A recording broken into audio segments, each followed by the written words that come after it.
बुजुर्गों, मातृशक्ति, नौजवान साथियों और मंचासी आज के प्रमुख वक्ता पासवान जी, आज का जो विषय है रोजगार संसद। आपने पिछले कुछ सालों में कम से कम 10 से 15 सालों में ऐसा देखा होगा कि बेरोजगारी की दर बहुत ज्यादा बढ़ गई है।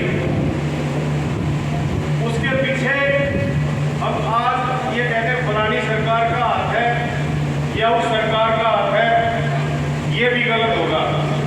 लेकिन कहीं ना कहीं इस सारे मामले में जो राजनीति है उसका किया गया है। आपके पास राजनीतिक पार्टियों से लोग वोट मांगने आते हैं। अभी मेरे से पहले वक्ता ने बताया कि 2 करोड़ नौकरी हर साल का वादा किया था प्रधानमंत्री ने, और दिया नहीं कुछ, बल्कि रोजगार छीन लिया। क्यों छीना? कि ये सरकार, स्पेशली सरकार की बात करते हैं हम पहले, फिर पुरानी सरकारों की बात करूंगा मैं। ये सरकार ये चाहती है कि ये देश 3 पहियों में चले। पहला पहिया कि सिर्फ राजनेता रहे या अफसर रहे। दूसरा पहिया कि या तो बड़ा कारोबारी रहे, बड़ा कारोबारी छोटे कारोबारी को उठाओगा। आपने देखा होगा पिछले 10 सालों में इतने बड़े बड़े स्टोर खुल गए, इतनी बड़ी बड़ी कंपनियां आ गई, लेकिन उनमें रोजगार किसको दे रहे हैं? बाहर के लोगों को। बाहर का मैं ये नहीं कह रहा कि बाहर से बाहर के लोगों को, लेकिन आपके यहाँ बादल के आसपास रिलायंस जियो आई है, उन्होंने अब आपकी जमीन एक्वायर करी या खरीदी, जो भी किया, लेकिन उस वक्त हमारी कमी ये रहेगी कि हमने एग्रीमेंट ये साइन नहीं किया कि हमारे बच्चों को रोजगार यहाँ मिलेगा। नहीं मिल रहा रोजगार। हमारे बच्चे क्राइम की तरफ जा रहे हैं, नशे की तरफ जा रहे हैं। जो तीसरा टायर है, स्पेशली ये सरकार जो चाहती है, वो ये चाहती है कि कॉन्ट्रैक्ट में लोग काम करें, ठेकेदारी पे। और 3 टायर गवर्नमेंट होगी, 3 टायर होगी, 3 पहिया मतलब घड़ी व्हीलर, गिरेगा रोज बढ़ जाएगी, तो गिरने का टाइम भी आ गया है।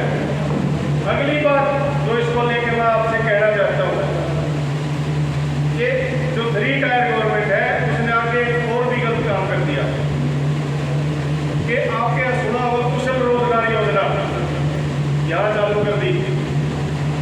सीधा क्या कर दिया कि जो कंपनी पहले प्राइवेट कॉन्ट्रैक्ट पे काम करते थे, सरकार के कॉन्ट्रैक्ट पे काम करो। और ये यहाँ नहीं, मैं दिल्ली सरकार ने भी ये काम शुरू कर रखा है, सेंट्रल गवर्नमेंट ने भी ये काम शुरू कर रखा है।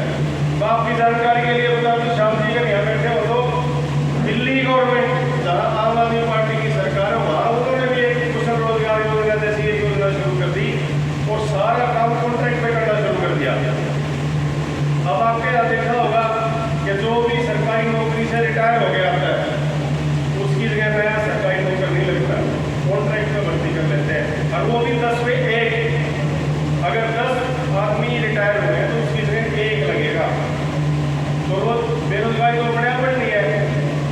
इसके लिए किसी भी पॉलिटिकल पार्टी के पास कोई भी स्पष्ट नीति नहीं है।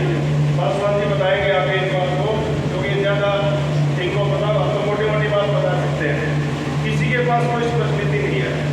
अगर मैं कई बार विदेशों में गया हूँ, विदेश की बात करूँगा, क्योंकि ये सरकार स्पेशली विदेश के पैटर्न पे चलना चाहती है कि भाई आपने बुलेट ट्रेन चला दी, बोट चला दी, विदेश में ये देखा है, फलानी चीज शुरू कर दी, बड़े स्टोर शुरू कर दिए ना। यहाँ का वातावरण वातावरण में फर्क है। वहाँ अगर आप देखोगे, विदेश की बात करूँ मैं, जो विकसित देश है, वहाँ पे क्या नीति है, जो एक तो स्टाइपेंड मिलता है सभी को, बच्चे जो है बच्चे उनको फ्री शिक्षा है, हमारे यहाँ नहीं है। अब तो ये कर दिया कि जो प्राइवेट स्कूल में जाएगा उसको वजीफा मिलेगा, सरकार पैसे देगी। प्राइवेट स्कूलों को भी आप आगे बढ़ा रहे हो, सरकारी स्कूल को बंद करना चाहते हो, जबकि प्राइवेट स्कूल में कौन पढ़ा रहा है? BA पास टीचर मिलेगा आपको, और सरकारी स्कूल में कौन मिलेगा? सरकारी स्कूल में वो मिलेगा जिसमें एस्टेट सारे टेस्ट क्लियर कर रखे 2-2 बार। तो ये हमारे यहाँ नीति की कमी है। दूसरा, वहाँ स्टाइफंड दिया जाता है। आप एक पर्टिकुलर एक लेवल कर लिया, आपने एजुकेशन कर ली पूरी, स्टाइफंड देना शुरू करती है सरकार। या स्टाइफंड के नाम पे आपको कुछ नहीं मिलेगा। पहले एक विभाग होता था, आपके यहाँ सुना भी होगा, तकरीबन बंद होने के कगार पे है, जो बेरोजगार युवाओं को पैसे दिया करता। अगर आपने वहाँ नाम दर्ज करा दिया तो आप ओवर एज भी नहीं हो गई, मान लीजिए 42 साल हो गए आपने दर्ज करा रखा, तो आपको मौका मिलेगा नौकरी करने का। तो सबसे बड़ी बात तो ये कि कोई स्पष्ट रोजगार की नीति नहीं है। वैसे कह देंगे इतना रोजगार दे दूंगा मैं। अभी पिछले बार आपने देखा होगा, ये चुनाव हुए 2019 में, जब ये बताया गया, प्रधानमंत्री ने बोला जी कितने करोड़ रोजगार हो गए, कैसे हो गए वो, एक झूठी कहानी सुनाई गई। पीएफ होता है कंपनियों में, पीएफ में आज एक महीना आदमी ने काम किया, वो छोड़ के दूसरी कंपनी में चला गया, नया पीएफ मतलब शुरू हो गया उसका।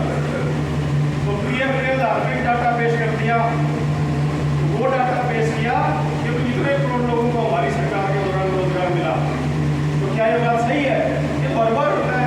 आज आप एक कंपनी में गए, आपने 6 महीने काम किया, पीएफ नंबर चालू हो गया, आपका एक एंट्री होगी, फिर नया आदमी एम्प्लॉई आ गया, दूसरी कंपनी में चले गए तो क्या हुआ, नया पीएफ नंबर शुरू करा लो। आज में तो वैसे ऑनलाइन होने की वजह से पीएफ नंबर एक ही रहता है अगर आप रेगुलर काम करें। तो मेरा कहने का मतलब ये है कि एक स्पष्ट रोजगार नीति बननी चाहिए। उसका सबसे पहली जरूरत, क्योंकि उद्योगीकरण आपके एरिया में बढ़ रहा है, यहाँ की बात करें तो उद्योगों में आपका हिस्सा होना चाहिए। आपकी जमीन अखबार हुई है तो वहाँ आपके बच्चों को 10वीं पास है, 10वीं के हिसाब से रोजगार मिल